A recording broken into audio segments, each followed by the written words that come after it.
तुम मनरे भय उद्रेक करुछि ता उपरे विजय पाइबार एकमात्र उपाय हैला सही भीतिप्रद कथाटी को निजे आउ थरे साहसर सह सामना करिबा। विपदरे धैर्यर सह मथा नुआई देउथिबा मनीष भी विपद टळेला परे पुणी मथा टेकिबार सामर्थ्य रखे ठीक दुर्बघासा परे किंतु महाद्रुम पुरी नुहे। तेणु प्रतिटी प्रतिकूल परिस्थिति रे आपद विपदरे मथा टिके नुआई दे धैर्यर सह सामना कले परिणाम आपणଙ୍କୁ ही गौरव आनी देइथाय।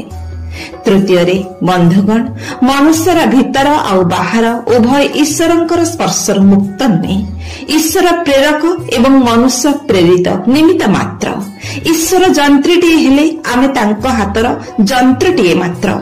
सत्कर्म करबा ही केवल एही शरीर लाभर मूल लक्ष्य।